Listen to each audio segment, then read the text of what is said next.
السلام عليكم يا شطار. النهارده باذن الله حبايبي تلاميذ الصف الرابع هنحل مع بعض الاداء الصفي والاداء المنزلي للدرس الثاني والثالث صفحه 19 وصفحه 20. الدرسين دول عباره عن قياس الكتله ووحدات قياس السعه. تعالوا نبدا كده مع بعض بسم الله نشوف ايه. طبعا ده الاسبوع الخامس يا شطار. بقول لي صيغ البطاقات المتساويه. 5 كيلو جرام. الكيلو جرام نراجع كده الاول مع بعض. الطن طبعا دول وحدات قياس الكتلة. قياس الكتلة أول حاجة الطن بيساوي 1000 كيلو جرام. طيب والكيلو جرام اللي هو الكاف جيم ميم دي يعني كيلو جرام بيساوي برضو 1000 طن 1000 أسفة جرام. لما بحول من الكبير للصغير أنا بضرب في 1000. لما بحول من الصغير للكبير أنا هقسم على 1000. طيب نيجي هنا 5 كيلو جرام هتساوي 5000 جرام أهي. 5 طن هتساوي 5000 كيلو جرام. هضرب في ايه؟ هضرب في 1000. نص كيلو جرام ب 500 جرام. مش الكيلو جرام 1000 جرام، يبقى النص كيلو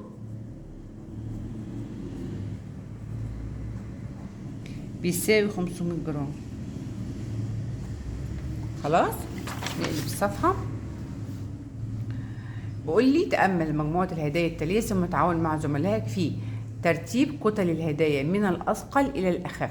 رقم 1000 من الأثقل إلى الأخف. أول حاجة ده 1250 جرام يعني كيلو جرام وربع. خلاص ما خد بالك كده معايا، تعالى معايا. لسه قايلين دلوقتي نص كيلو جرام 500 جرام، يبقى الربع كيلو. الربع كيلو جرام بيساوي كام؟ 250 جرام.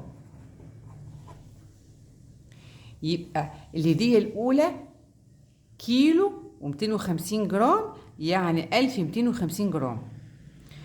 كيلو ونص 1500 يعني كيلو ونص. كيلو 350 جرام أو 1350 جرام. خلاص عايزين من الأثقل إلى الأخف. أثقل واحدة التقيلة أتقل واحدة مين؟ اللي في النص اللي 1500 جرام، وبعد منها 1350 جرام، وآخر واحدة 1250 جرام. رقم ب التعبير عن كتلة جميع الهدايا بالكيلو جرام والجرام معا.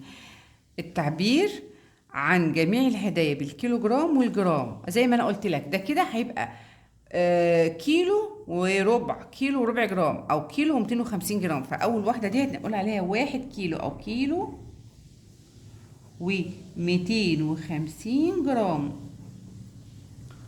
طيب دي كيلو بقول عليها كده. رقم 2 دي بقول كيلو ونص اللي هي كيلو و500 جرام.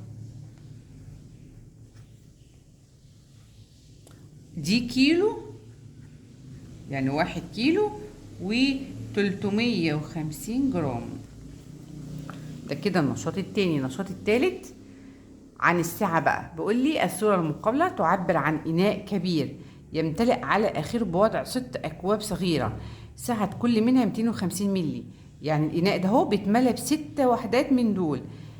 تعاون مع زملائك في حساب سعة الإناء الكبير باللترات والملي لترات مع. أول حاجة هحسبهم بالإيه؟ بالملي لترات. يبقى سعة الإناء الكبير هو بياخد 6. هو بياخد كام؟ 6 أكواب. هقول له ال 250 ده اهي وهضربها في 6 يا شطار.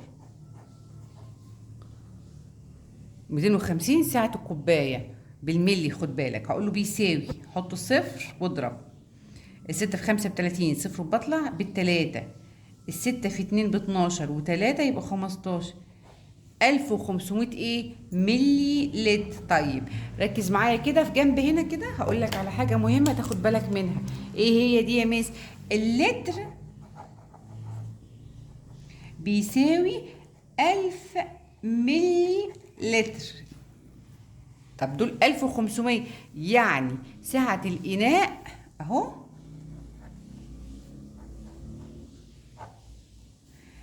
باللترات بقى بيساوي 1 لتر و500 ملي لتر. خلاص. طيب الأداء المنزلي الواجب بيقول لي أجب عن الأسئلة التالية: كم كيلو جرام في 25 طن؟ الطن 1000 كيلو.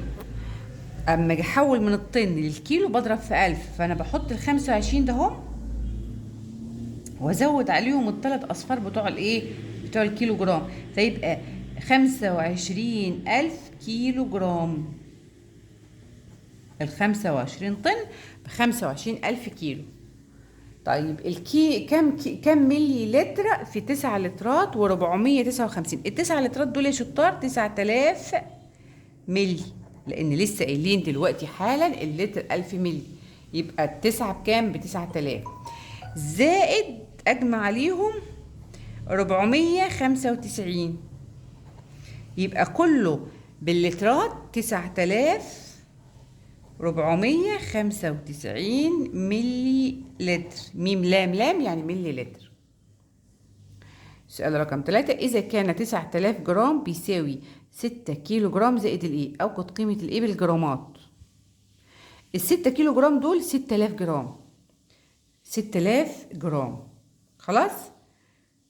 أهو 6 كيلو جرام 6000 جرام. طب لما أشيل من ال9000 6000 هتبقى إيه؟ 3000. يبقى الإيه ده هي بيساوي 3000 جرام. جيم ميم يعني جرام. اشترت تمام أسرة 3 لترات من الحليب، شربت منه 1850 ملي. أوجد عدد الملي لترات المتبقية من الحليب. هقول له عدد الملي لترات المتبقية من الحليب بيساوي 300 لتر، 3 لترات يعني 3000 ملي. بقول له 3000 أطرح منها 1850 واقول له بيساوي. ما ينفعش اطرح من اللتر ملي والعكس، لازم احول اللتر الى ملي. وكمان خد بالك هو بيسالني بيقول لي عدد الملي لترات المتبقيه، بيسالني على عدد الملي لترات. هطرح بقى 0 ناقص 0 0، 0 ناقص 5 مش هينفع، هستلف من التلاتة ده هي هتبقى 2، الصفر ده هيبقى 9، الصفر ده هيبقى 10. 10 ناقص 5 5، 9 ناقص 8 1، 2 ناقص 1 1، يبقى 1150 ايه؟ 1150 ملي لتر. تمام. السؤال الأخير بيقول لي اكتب الأعداد المفقودة في النماذج الشريطية التالية. احنا عارفين النموذج الشريطي اللي قدامي ده عشان أجيب الاتنين دول، ده جرام وده كيلو جرام وده كيلو جرام. طيب 13025. العدد اللي موجود في الألوف هو الكيلو جرامات، يعني 13 كيلو جرام، وباقي العدد اللي في الوحدات أو في الأحاد وفي العشرات والمئات هو الجرام، يبقى ده 25 جرام. تمام. نفس الكلام بس بالعكس، اللترات بحطها في الألوف، فدول 12 لتر يبقى 12000، والباقي بحطهم في الوحدات يعني في 530، يعني 12530.